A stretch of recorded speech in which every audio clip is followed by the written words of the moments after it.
Honey, if I don't get surgery right now, I could die. Take some medicine if you're sick. I'm busy. Don't bother me. The call cut off, and Emily Carter's world collapsed. She could hear it clearly in the background, the crisp thwack of a golf club striking a ball. And then, the sound of a young woman laughing. Her husband wasn't busy with work at all. He was out on the golf course, with another woman. Emily's chest tightened with anguish. She had just begged him for help, telling him she might not survive, yet he was out enjoying himself. In that moment, their 15 years of marriage suddenly felt like a cruel lie. That morning had started like any other.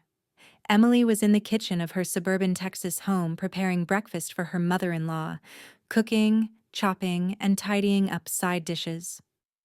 For 15 years of marriage, this had been her daily routine. She always rose at 5 a.m. to make sure the family had a hot meal. But suddenly, a stabbing pain gripped her chest. Cold sweat poured down her body and her breathing grew shallow. Emily clutched her chest and collapsed to the floor. She had never felt anything like this before. "Mom, something's wrong with me," she cried out. But her mother-in-law never came out of her room. "Why are you making such a fuss?" "It's too early for all this noise," was all she shouted back. Struggling on her own, Emily called a cab and rushed to the hospital. The driver glanced at her pale face and asked with concern, "Ma'am, are you all right?" But Emily didn't even have the strength to answer. At the ER, doctors immediately hooked her up to monitors. Watching the nurses and physicians moving frantically, Emily knew this was serious. Her blood pressure's dangerously high, pulse irregular, she overheard. Finally, the cardiologist came in with the devastating news: "You have severe heart valve stenosis. Without immediate surgery, you may not survive the week." Emily sat there in a hospital gown, staring blankly at the report in her hands. The unfamiliar medical terms swam before her eyes, but what shook her most was the figure written at the bottom. "The surgery will cost $80,000. Full payment required before scheduling.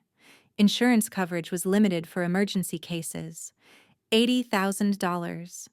For Emily, it was an impossible sum. In 15 years of marriage, how many times had she ever spent money on herself? Living under her mother-in-law's roof, she'd been scolded for even buying basic cosmetics. Her allowance was just $300 a month, barely enough to cover a single skincare product. Hands trembling, Emily dialed her husband, David. "Honey, I'm really sick. The doctor says if I don't have surgery this week, I won't make it." But instead of concern, his voice was sharp and cold. "Figure it out yourself. Take some pills or something. Stop calling me and annoying me." Emily hung up, stunned, and slowly walked down the hospital corridor. She thought back. When had he started treating her this way? In their first years together, even a cold would send him rushing to the pharmacy. And now, when her life was on the line, he didn't even care. She sank onto a bench at the end of the hall, staring at her phone. The call log showed only one thing: a 10-second call with her husband. 15 years of marriage reduced to 10 seconds. At that exact moment, David was at a luxury golf course in Florida. Not alone, but laughing with a young woman. A single round there cost more than $300 on the VIP course. David was out on the golf course, casually playing with a woman in her early 30s. On her wrist sparkled a Hermès watch, and around her neck a Chanel necklace glimmered in the sun.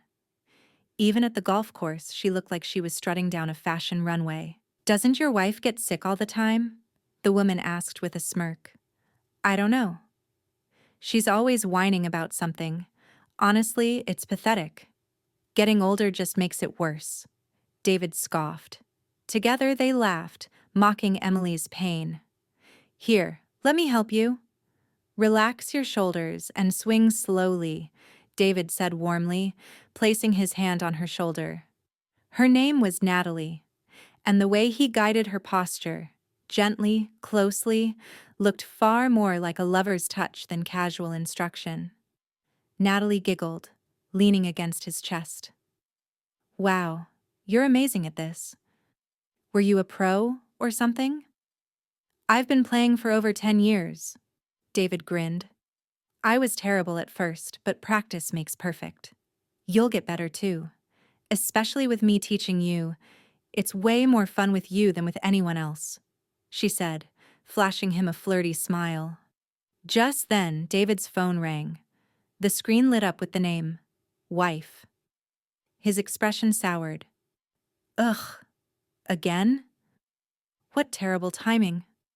Hold on a sec, he answered, golf club still in hand, irritation in his voice. Natalie stood right beside him, smirking, completely unconcerned that his wife was on the other end of the call. What do you want now?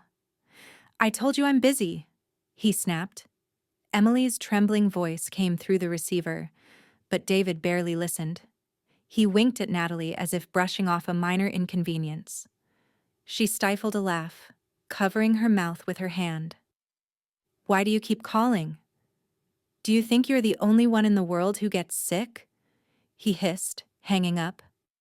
Seriously, how many times has she called you? Natalie asked with a laugh. Must be trying to get attention, David shrugged. She's just old and dramatic. Let's keep playing. He swung his club with ease. Crack! The ball soared across the green and Natalie clapped with delight. Wow, that was perfect. You're incredible, she cheered. Even after hearing that his wife's life was in danger, to David, a perfect golf swing mattered more. Today was amazing, Natalie smiled, looping her arm through his. Where should we go next time? I heard the Palm Beach course is really nice. Sounds great, David replied. After their round, the two sat together in the clubhouse restaurant, sipping champagne. Their table was covered in gourmet dishes, lobster, steak, caviar, all plated like fine art. Just one meal there cost over $200. How about a hotel spa next week? Natalie suggested playfully. They just opened a new one. We could even get a couple's massage? Perfect, David grinned. Every day with you feels so special. I'm so happy, Natalie cooed, clinging to his arm. David looked at her with satisfaction. The two acted like newlyweds. Meanwhile, at that same moment in a hospital back in Dallas, Emily sat alone, staring down at her diagnosis. Severe heart valve stenosis. Immediate surgery required. Estimated cost $80,000. $80,000. Is that the price of my life? She whispered. She thought about calling David again, but stopped. The echo of the golf swings and the young woman's laughter replayed in her mind. Deep down, Emily already knew what they meant. When David returned 2 days later from his golf trip, he didn't hide his disdain. You're always sick. Where do you expect me to get that kind of money? He snapped. The scene in the living room became the ugliest moment of Emily's 15-year marriage. David stood there, his face tanned from hours on the golf course, dressed head to toe in brand new designer golf wear. 80 grand for surgery? That's insane. How could we possibly afford that? Do you think the bank will just hand us that kind of money without collateral? He scoffed. David, I could die. Please, I'm begging you. The doctor said I might not make it past this week. Stop with the drama. You're not dying today. You're always whining about something, he shot back, his voice void of sympathy, as though she were the one burdening him. Emily could hardly believe it. This was the man she had lived with for 15 years? So cold, so uncaring. That evening, her phone buzzed with a notification. David had posted new photos on Instagram. Luxury golf tour. Perfect finish. Amazing trip with the best company. Thank you for an unforgettable time at the Florida Golf and Healing Resort. In the photos, David beamed in his golf clothes, standing beside a young woman Emily had never seen before. The woman's hand rested casually on his shoulder, and the two looked blissfully happy. "Marriage depends on the woman," a voice said behind her. Emily turned to see her mother-in-law, Margaret, emerging from the master bedroom. In her mid-60s, Margaret's face was filled with disapproval directed squarely at her daughter-in-law. "At least this new girl has money. Don't you think that's better? David won't have to struggle anymore." Emily froze. Not only did her mother-in-law know about David's affair, she approved of it. And worse, she seemed to know the woman was wealthy. "Mother, what are you saying? I could die, and all you care about is that my husband is with another woman?" "That's your fate," Margaret replied coldly. "Why should we pay your hospital bills? Go ask your own family." But Emily's father had died years ago, and her mother, suffering from dementia, was in a nursing home. She had no one left to turn to. Margaret knew this, and still spoke without mercy. 15 years. "I gave this household everything. Laundry, cleaning, cooking, grocery shopping. And this is how I'm treated?" Margaret sneered. "So what?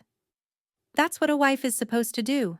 Cooking and laundry aren't some great accomplishment. Any wife should manage that. Mother, I'm a person too. I'm sick, and my husband is with another woman."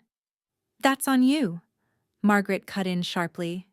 "If a man cheats, it's because his wife didn't take care of him properly."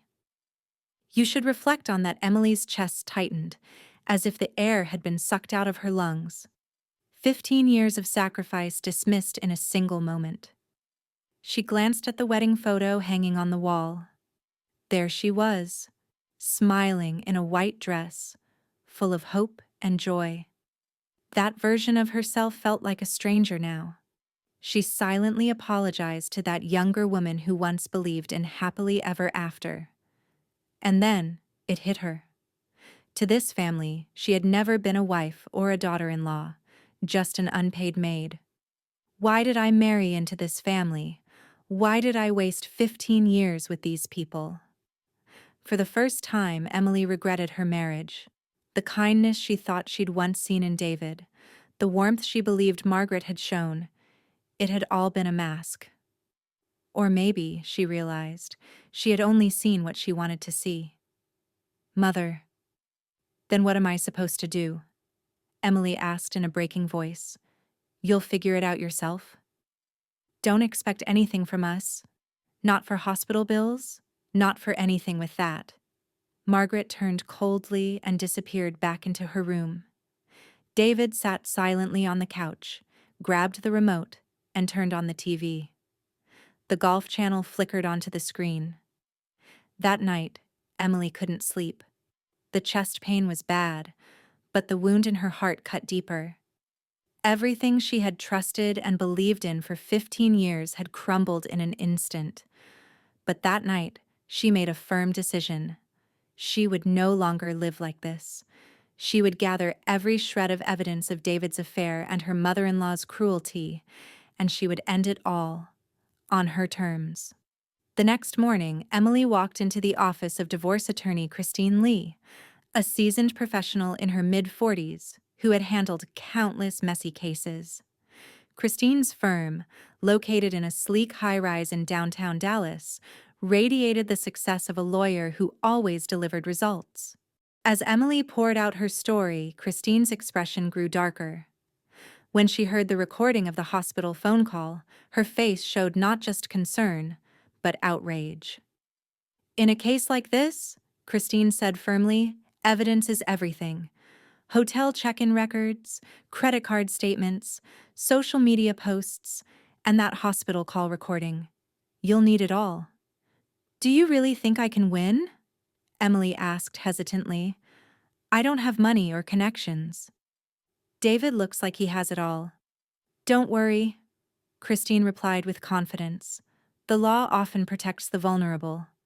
And when adultery happens while your health is in danger, the court will be firmly on your side. Add your mother-in-law's statements on top of that, and this case is airtight." Her voice carried so much certainty that Emily felt hope spark inside her. For the first time, she realized she didn't have to fight alone. "What about the legal fees?" Emily asked nervously. "We'll deduct it from the settlement when you win." "You don't need to pay anything now," Christine assured her. "But one condition: don't let your husband or mother-in-law suspect anything. If they know, they'll hide evidence." Christine laid out documents across her desk: divorce petitions, property division forms, claims for damages. The legal jargon was overwhelming, but strangely, Emily felt relief. She finally had a plan. "Until we finish collecting evidence, act normal," Christine instructed. "If your husband gets suspicious, he could cover his tracks. Change your phone password, secure your social media, and keep everything hidden. Can you handle that?" "How long will it take?" Emily whispered. "Every day feels unbearable." "At most, 1 month," Christine said. "Gather the proof, and we'll crush him in court." "Just 1 month. You can endure that." Emily nodded. For the first time in years, she felt lighter. 30 days.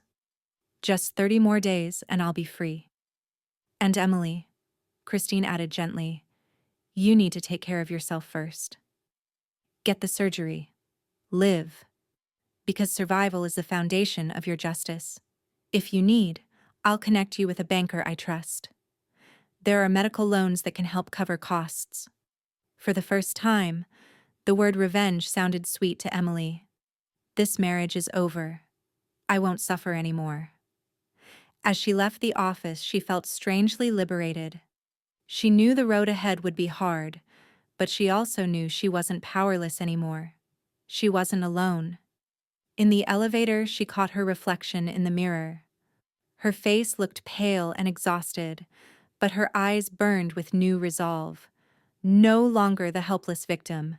She was now someone ready to take control of her destiny. That evening, Emily returned home and prepared dinner as usual. On the surface, everything looked the same. But inside, she was different. David grumbled. "Why's this food so salty? Can't you even cook right?" Emily stayed silent. Instead, she began her countdown in her mind. Just 30 more days. Margaret, her mother-in-law, squinted. "Our daughter-in-law's been so quiet lately." "Something going on?" Emily only smiled politely. "I'm fine. Just a little tired, that's all." But inside, she pictured the day when the truth would finally come crashing down on them all. "Why are you tired? What do you even do all day to be tired?" Margaret sneered. Emily didn't respond this time. She knew now that every word they said could become evidence. That night, for the first time in months, Emily slept deeply. The chest pain was still there, but her heart felt lighter. She was finally ready to reclaim her life. Even in her dreams, she smiled, imagining the day she would be free. Check-in, 2 p.m. Check-out, 11 a.m. Room type, presidential suite. Standing in the lobby of a luxury Dallas hotel, Emily discreetly snapped a photo of the guest list with her phone. There it was in black and white. David Carter and Natalie Reed. Side by side. When the hotel clerk glanced her way, Emily quickly explained, "Oh, I'm just checking to confirm my husband's business trip." "That's fine, ma'am. Just as long as you're not requesting any personal details," the clerk replied politely. The moment the clerk stepped away, Emily seized her chance, capturing the proof she needed. A single night in that suite cost over $2,000.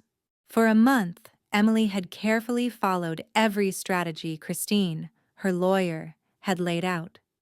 She reviewed David's credit card statements, pulled up his golf course reservations, and took screenshots of every post he and Natalie shared on social media. But the most damning piece of evidence was the hospital call. She had recorded it all. "David, I think I'm dying. The doctor says I need surgery immediately. Take some medicine. I told you I'm busy. Stop bothering me." The call ended with a cold click. On the recording, you could hear the sound of a golf club hitting a ball and the giggle of a young woman in the background. Emily replayed the file, whispering to herself with a smile, "This is it. This alone will destroy him." But before she could fight, she had to survive. Emily took out a loan to pay for her heart surgery. It wasn't easy. The bank demanded co-signers, but she didn't give up. After visiting several lenders, she finally secured a medical loan. The surgery was grueling, but she pulled through. Her body slowly began to heal. David and Margaret, however, only grew colder. "Why did you even bother with surgery when you don't have money? Now you've put us in debt. Don't expect us to help pay it back," Margaret snapped. But Emily didn't flinch. She was already past the point of being hurt by them. "It's almost over," she told herself, focusing on her recovery. At night, she sat in front of her laptop, organizing every piece of evidence: hotel receipts, golf course booking confirmations, screenshots of Instagram posts, and of course, the incriminating call recording. The numbers told their own story. 3 nights at a luxury resort in Miami, $6,000.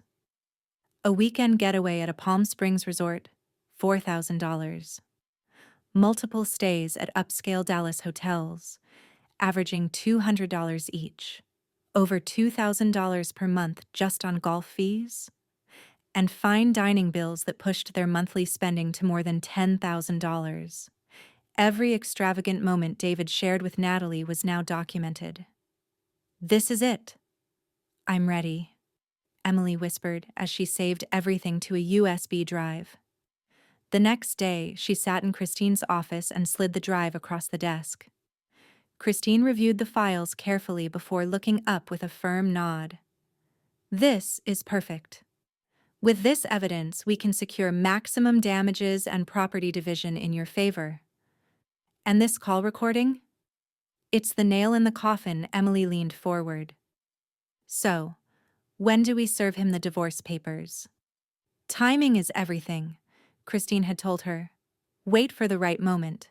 The impact will be greater if you do it in front of others." Emily returned home that evening and prepared dinner as usual. But now, everything she did was an act. The real Emily was somewhere else entirely, already planning her freedom.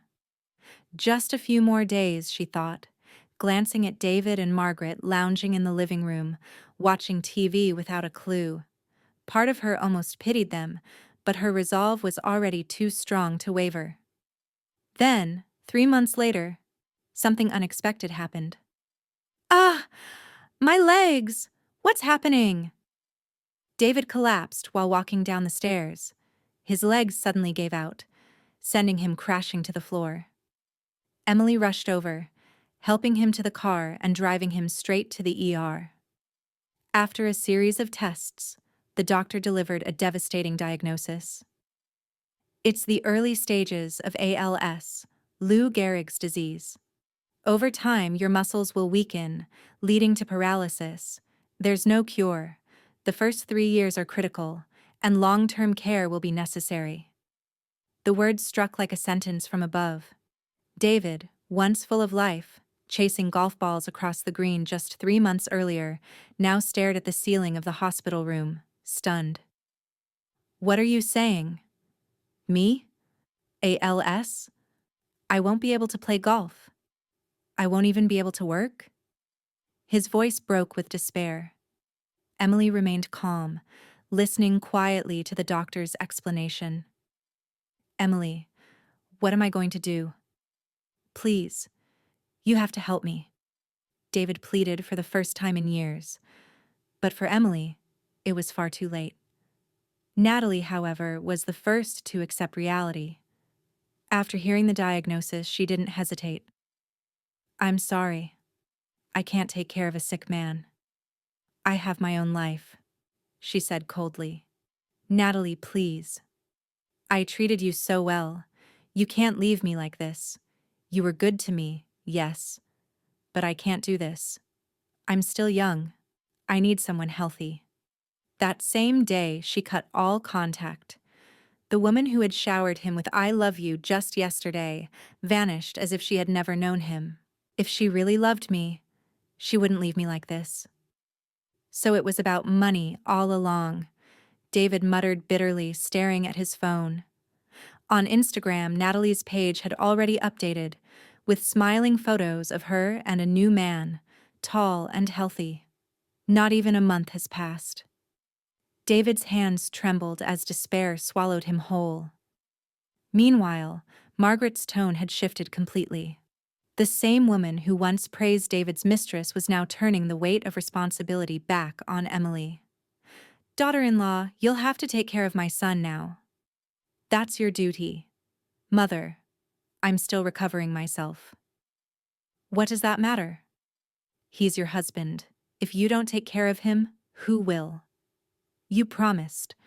For better or worse, in sickness and in health." Margaret's words pressed down like chains, using marriage vows as a weapon. But Emily, no longer the same broken woman, only sat in silence, her resolve steeled. But Emily's face didn't waver. "Mother, what did you do when I was sick? You thought even $8,000 for surgery was too much." Margaret froze. Emily's calm reply had cut straight through her excuses. David looked at her with desperate eyes from his wheelchair. "Emily, please. I think I'm going to die. Save me. Please don't leave me like this." But Emily said nothing. Instead, she thought back to the day she had begged him to help her survive. Back then, his golf game had mattered more than her life. "How ironic," Emily said coldly. "When I was dying, you chose golf. And now you expect me to give up my life to be your caretaker." There was no warmth left in her voice. No pity. Only truth. She glanced between her husband and his mother and silently prepared the message for Christine, her lawyer. The moment she'd been waiting for had finally arrived. A week later, they were back at the hospital for David's neurological tests. Margaret never stopped complaining about Emily being late, about the supplies, about every little detail. "You call yourself a wife? He's sick and you can't even bring a proper bottle of water? What kind of daughter-in-law are you?" Her voice was so loud in the waiting room that other families began whispering.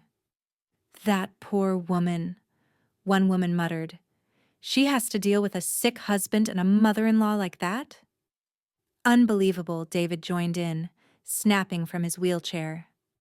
"I told you to bring bottled water. Hospital water tastes like chemicals. Why can't you do one simple thing right?" The room grew tense. Other patients' families exchanged uncomfortable glances. An older woman shook her head. And then the door opened. Emily stepped in, holding a small envelope. She walked straight to the table, her steps steady, her face calm. She placed the envelope down with a sharp thud. "Let's get divorced. As of today, we're strangers." The waiting room fell silent. Every head turned toward her. "Whoa, what did you say?" Margaret stammered. "Divorce papers? Property division? Alimony claim? Everything is in here." Her voice was clear, unwavering.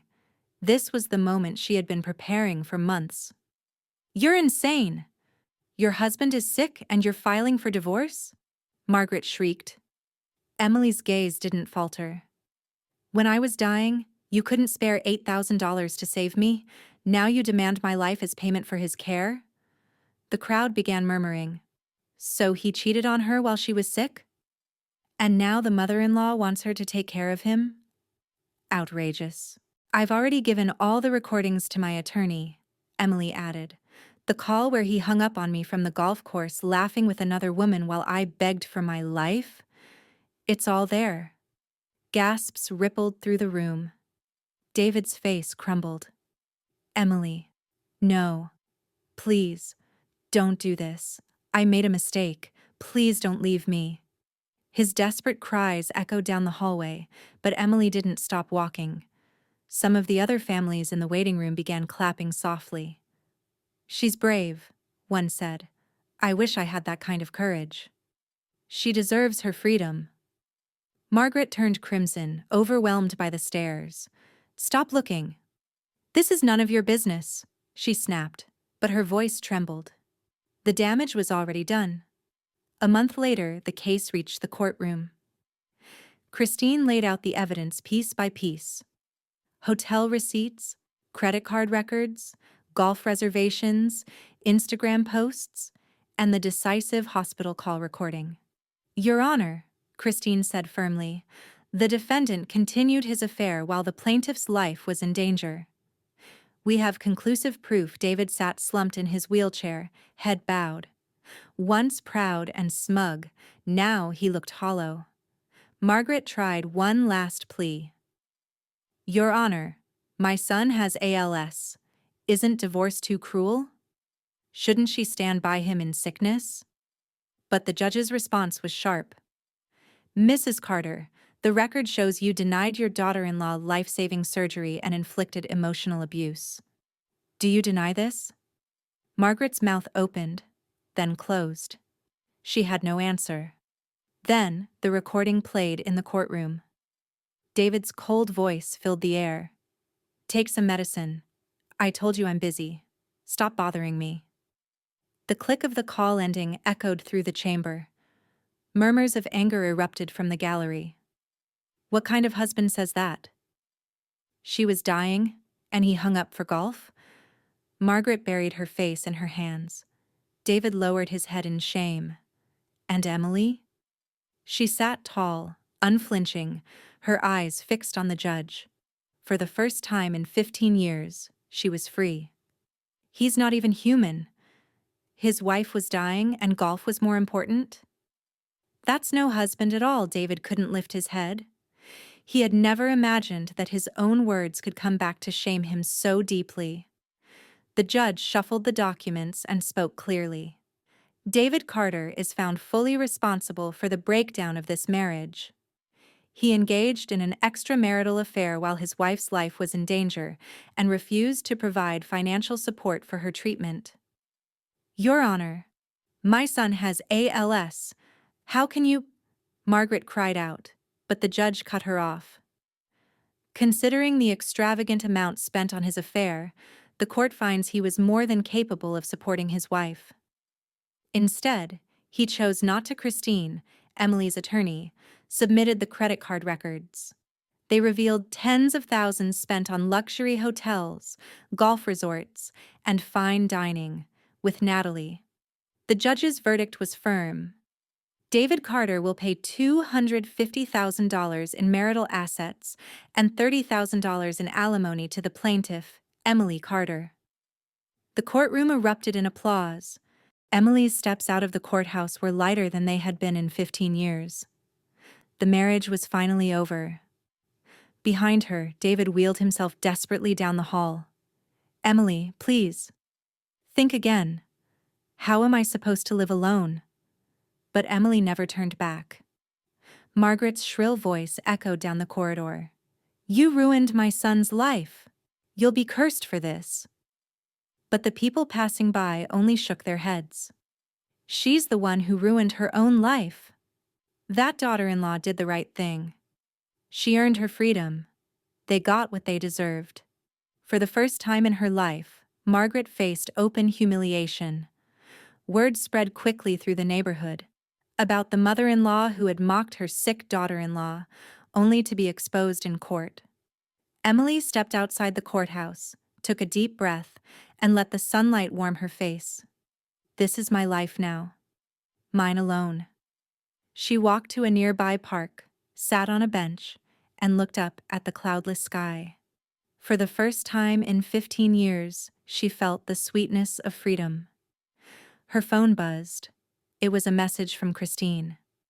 Congratulations, I'm so proud of you. This was such a brave decision. Wishing you a strong new beginning, Emily smiled and replied, Thank you. It really does feel like a new life is starting. 3 months later, Emily's cafe, Emily's Corner, was thriving. The little shop had become a cozy gathering place for neighbors, filled with the smell of fresh coffee and homemade pastries. Another latte, please, an elderly regular said with a warm grin. Of course, Emily answered with a smile of her own. On the other side of town, in a small rented room, David sat in his wheelchair, staring blankly at the TV. ALS had progressed quickly. His hands could barely hold a spoon, and Natalie was long gone. His phone buzzed only with overdue bills. Margaret, too ashamed to face her neighbors, drifted from one friend's couch to another. She often muttered to herself, "Why did I treat Emily that way? She was such a good woman." But regret couldn't change her reality. Meanwhile, Emily's cafe had become a beacon for women in similar situations. "You inspire me," one visitor told her. "I wish I had your courage." "Courage doesn't come all at once," Emily replied gently. "It's built step by step, choice by choice."